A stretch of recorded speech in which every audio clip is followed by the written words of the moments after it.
Hello. So here I will talk about curves and polar coordinates. There are symmetry tests in polar coordinates.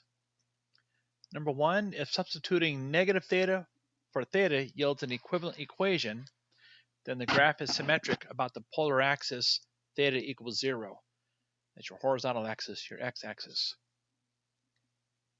Cosine, for example, is an even function, so your cosine will be symmetrical about the x-axis. If substituting negative theta for theta and negative r for r yields an equivalent equation, then the graph is symmetric about the line theta equals pi over 2. If substituting pi minus theta for theta yields an equivalent equation, then the graph is symmetric about the line theta equals pi over 2. That's the vertical axis, the y-axis. If substituting negative r for r yields an equivalent equation, then the graph is symmetric about the pole r equals 0. That's the origin. So these will help you graphing if you're graphing lots of them. Personally, I prefer, you'd almost call it the brute force method, doing everything. So for here, we're going to graph the polar equation, r equals theta over pi. This will be in the interval of negative 4 pi is less than or equal to theta, which is less than or equal to 0. Since you can add multiples of 2 pi and not change it, that's one. And two, since you're graphing on a polar graph paper, you can add 4 pi and 4 pi and be the same. So when theta equals 0, plug that into your equation. 0 over pi is 0. So when theta is 0, r is 0. When theta is pi over 6 divided by pi is 1 over 6. Okay.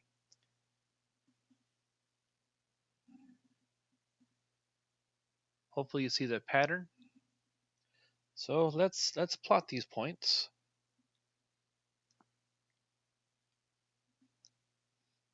So the origin is going to be there.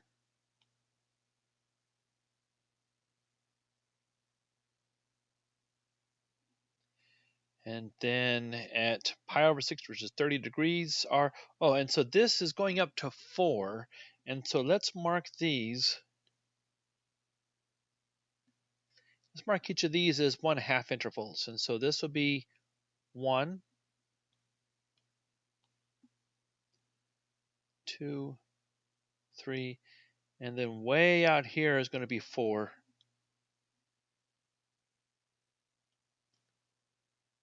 Okay.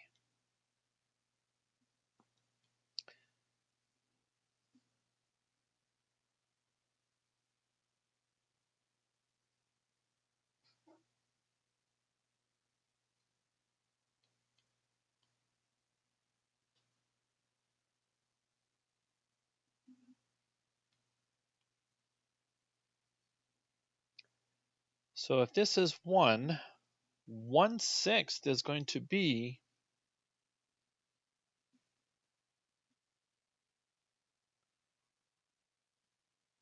maybe about there. And then 1/4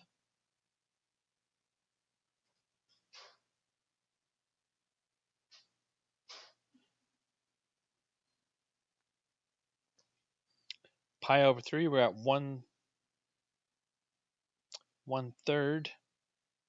My fractions are not doing very well.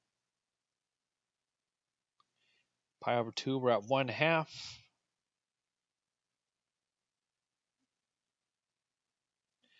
2 pi over 3, we're at 2/3.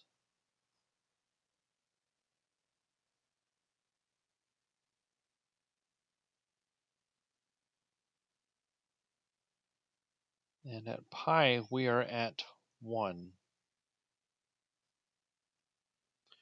So if you see this pattern, it's kind of looping around. So I want to say that the dots also go here and here.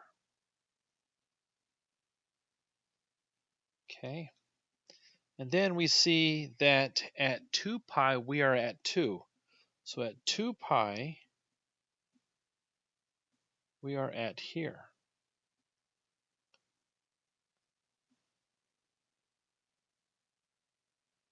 So hopefully you can see that at 7 pi over 6, we will be at 7 over 6. At 5 pi over 4, we will be at 1 1/4. 3 pi over 2 will be at 3 halves, which is 1 1/2.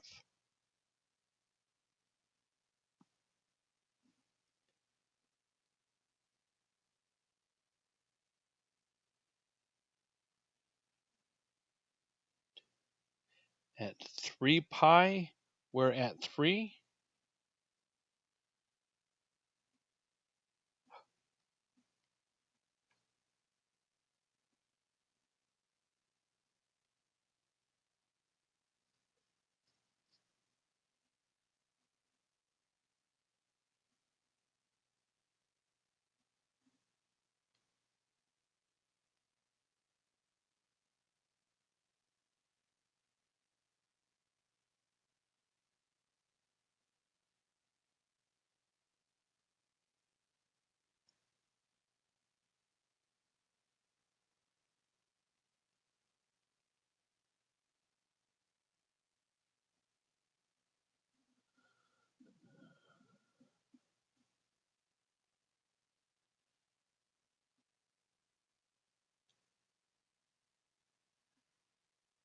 At 5 pi over 2, we're at 5 1/2, which is 2 1/2.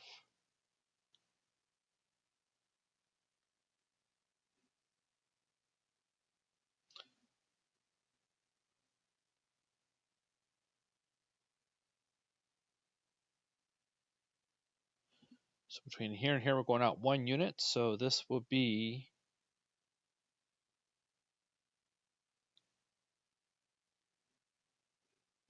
and then around to 4 pi, we're down to here.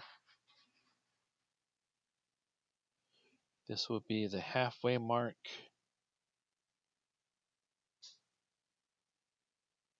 I lost my circle.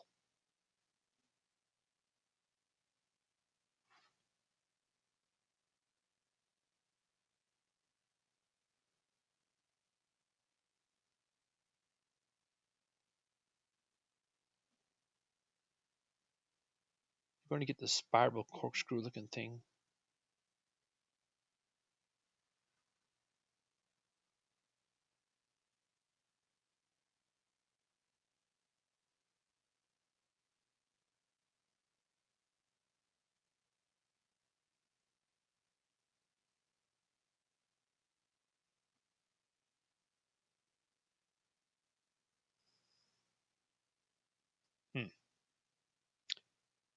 Well, there you go. Now for r is equal to e raised to the theta over 2 power for 0 to 2 pi. When theta is 0, we have e to the 0, which is 1. When theta is pi over 6, the pi's in all of these simplify out. And so it's going to be the non-pi fraction times 1/2. So when theta is pi over 6, it's e to the 1/12. Theta is pi over 4, e to the 1/8. E to the 1/6, e to the 1/4, e to the 1/3.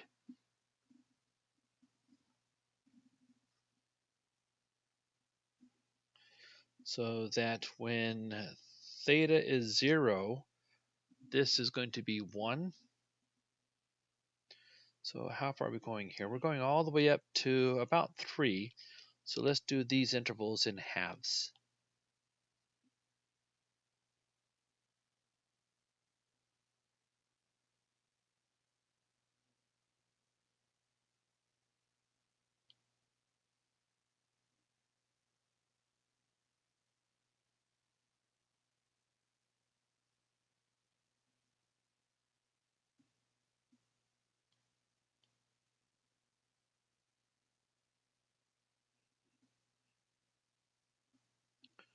So that when theta is 0, we're going to start at 1. When theta is pi over 6, we're going to have e to the 1/12 power.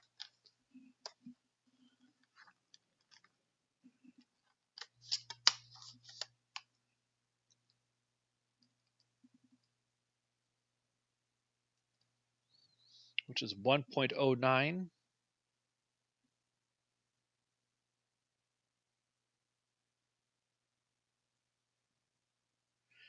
Pi over 4, we have e to the 1/8. That's 1.13.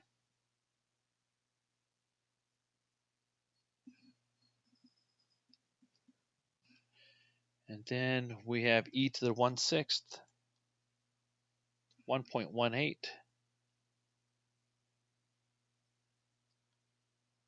E to the 1/4, 1.28.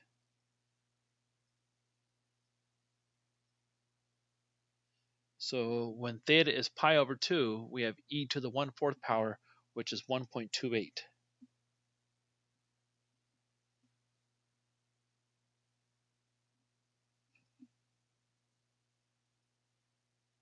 Okay, then we have e to the 1/3. We have 1.4.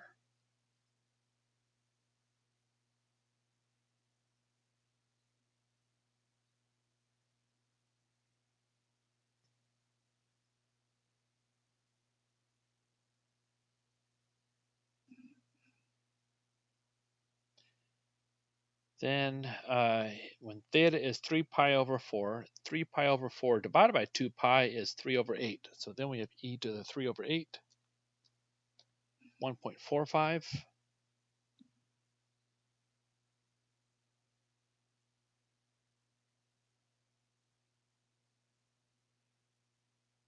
Okay, 5 pi over 6, 1.5.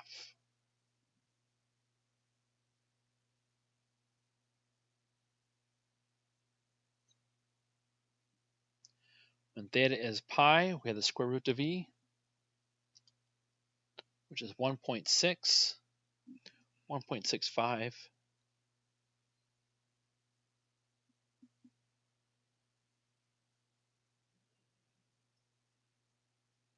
Okay.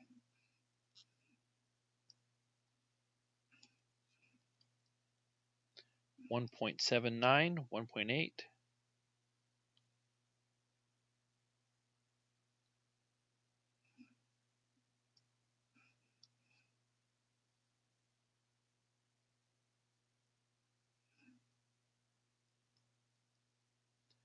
1.86,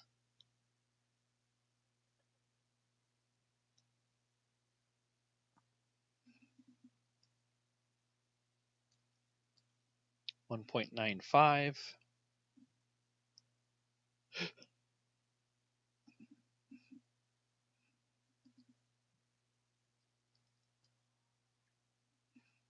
2.12,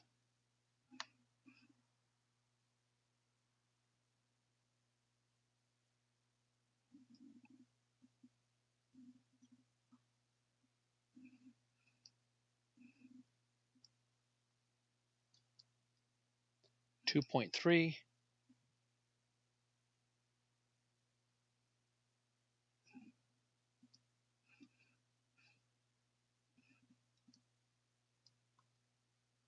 2.4,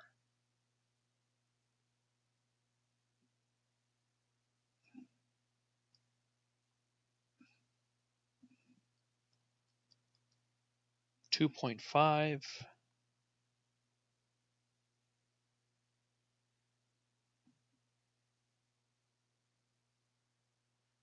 then when theta is 2 pi, is 2 pi over 2 pi, which is 1. E to the 1 is about 2.718.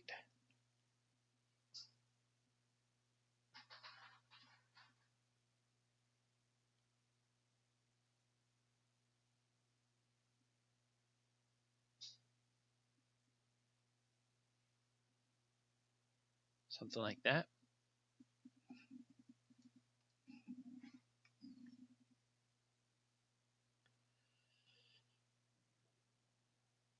So now the only difference, and I highlighted this in pinks, is that here when theta is positive pi over 6, we're going to end up with the negative resultant. So that's why you have a negative exponent all the way down. So that when theta is 0, r is 1. Oh, let's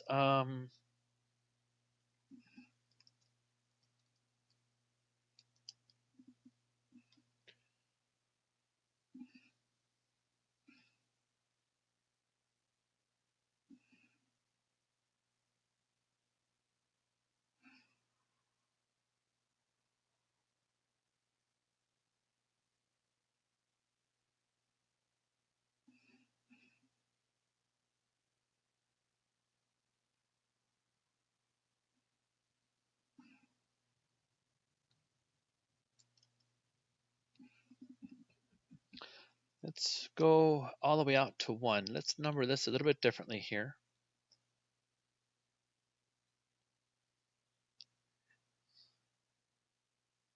So this would be the 1/3,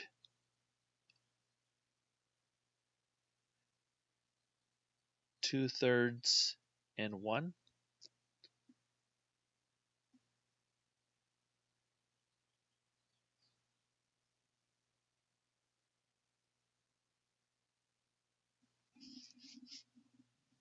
Because we will be going from 1 down to 0.37. None of these values will be larger than 1 for your r value. Okay. When theta is 0, r is 1.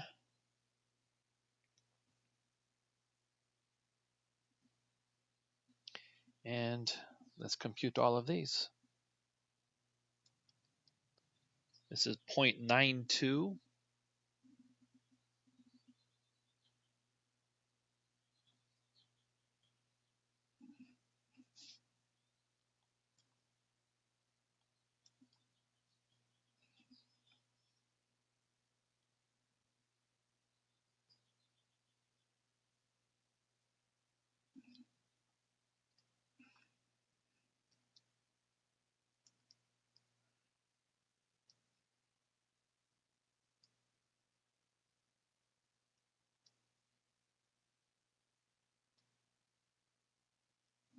Then this would be 0.88.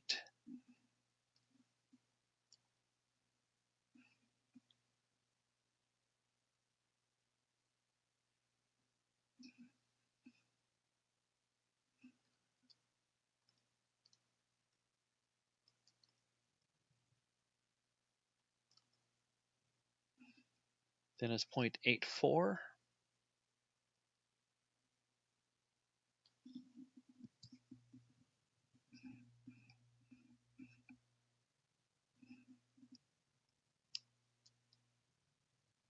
Then it's 0.78, or yeah, 0.78.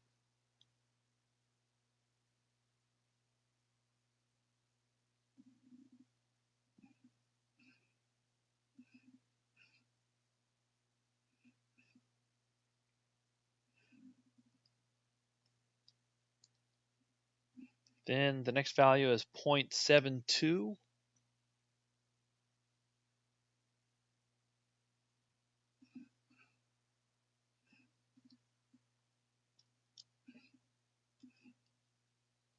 Then it's 0.68.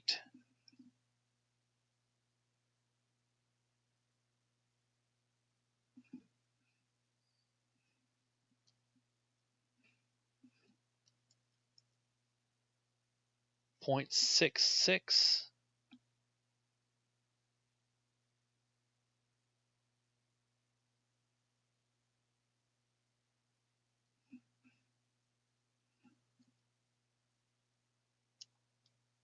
There's 0.61.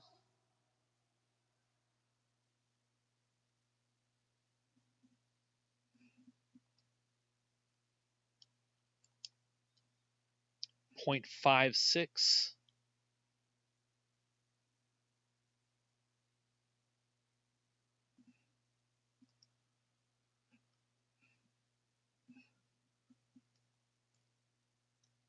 0.54,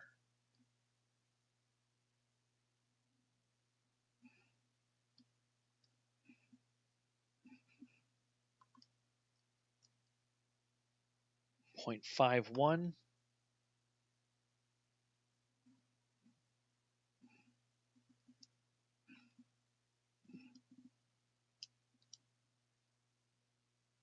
0.47,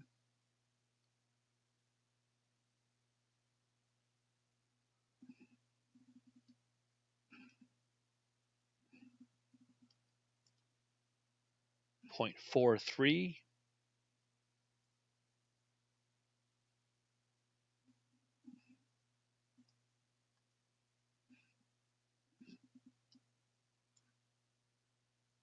0.42,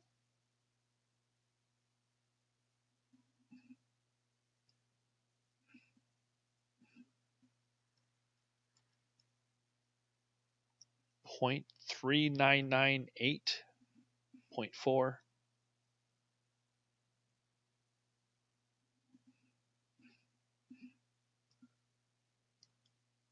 and then 0.367,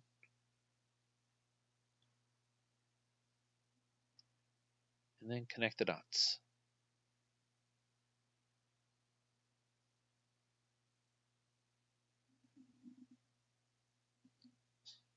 Wow, that's a shaky hand, but I don't want to erase any of my lines there. Thank you very much. Please go to tutoring.